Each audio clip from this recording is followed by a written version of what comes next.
और चलिए अब बात करते हैं चीन और ताइवान की। ताइवान पर चीन इतना बौखलाया हुआ है कि वो ताइवान को अपने नक्शे में मिलाने के लिए जापान से लेकर अमेरिका तक से युद्ध करने को तैयार बैठा है। आपको अमेरिका से आई वो सीक्रेट रिपोर्ट भी दिखाएंगे जिसने बीजिंग की वॉर डायरी खोल दी है। तो बीजिंग की वॉर डायरी का पर्दाफाश हुआ है। ताइवान पर परमाणु हमला कर सकता है चीन।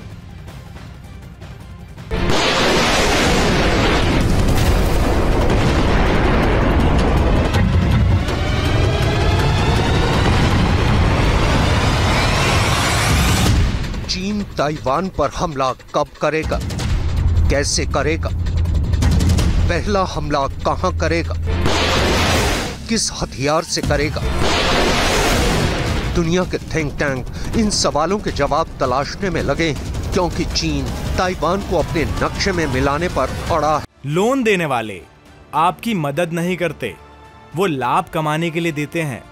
तो कौन अच्छा है और कौन बुरा है, जानना चाहते हैं तो फ्रीडम ऐप को अभी डाउनलोड कीजिए। ये जेवर के लिए पति के साथ झगड़ा नहीं करती, बल्कि खुद जेवर बनाकर बेचकर महीनों तक लाखों की कमाई करती हैं। आपको भी कमाना है तो फ्रीडम ऐप को अभी डाउनलोड कीजिए।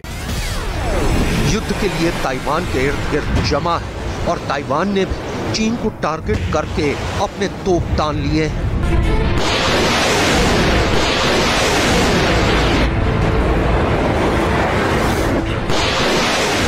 चीन की सेना ने भले ही अपने मिलिट्री ड्रिल को रोक दिया है, लेकिन ताइवान के आसपास गश्त करने का फुल प्रूफ प्लान तैयार किया है। चीन की आक्रामकता को देखते हुए वॉशिंगटन में अमेरिका के रक्षा विशेषज्ञों के एक ग्रुप ने चीन के अटैक प्लान पर बड़ी रिसर्च की है। चीन का युद्ध करने वाला मॉडल कैसे होगा, सबसे पहला हमला कहां होगा? इन सब बातों के बीच चीन के गश्ती प्लेन ने ताइवान के साथ युद्ध की आशंका को बढ़ा दिया है, क्योंकि चीन ने अपनी मिलिट्री ड्रिल और उसके बाद श्वेत पत्र में ताइवान को ताकत के दम पर अपने नक्शे में मिलाने की बात कर युद्ध के खतरे को फिर जिंदा कर दिया है। Taiwan is China's Taiwan. Why would some people trample on China's red line on the Taiwan question, while emphasizing sovereignty and territorial integrity on the Ukraine issue?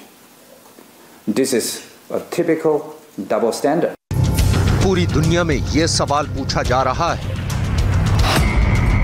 कि क्या चीन वाकई परमाणु हमला कर देगा? अगर करना होगा तो शी जिनपिंग फैसला कितनी देर में लेंगे? और उन्होंने बटन दबाने का फैसला कर लिया तो चीन का पहला टारगेट कौन होगा? क्या चीन का निशाना अमेरिका होगा? क्या चीन का निशाना जापान होगा? या फिर ताइवान पर चीन का पहला परमाणु बम गिरेगा? 成功完成各项任务，有效检验了部队一体化联合作战能力。战区部队将紧盯台海形势变化，持续开展练兵备战，常态组织台海方向战备警巡，坚决捍卫国家主权和领土完整。 अमेरिका के एक थिंक टैंक की रिपोर्ट आपको हैरान कर सकती है, क्योंकि इसने चीन को लेकर ऐसी बातें बताई हैं जिसकी आहट अब बहुत साफ साफ सुनाई देने लगी है।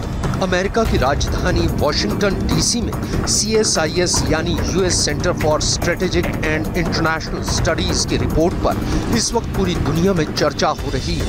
ये रिपोर्ट ऐसे हालात पर वॉर गेम एक्सरसाइज की है जिसमें चीन और ताइवान को लेकर युद्ध को आगे बढ़ाया गया है।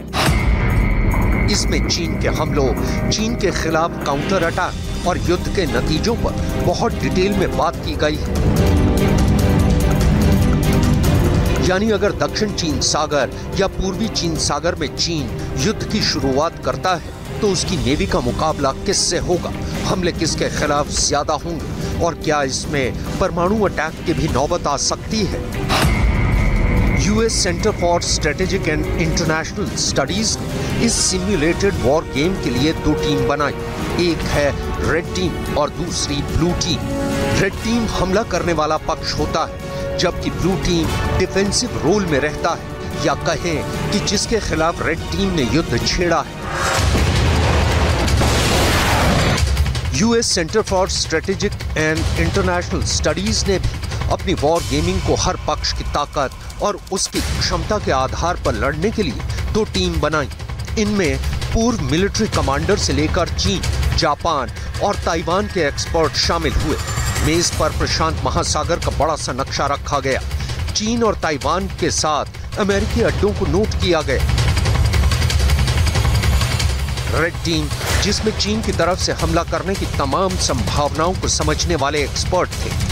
ब्लू टीम, जिसमें अमेरिका, जापान और ताइवान की तरफ चीन को काउंटर करने वाली फोर्स के विशेषज्ञ थे।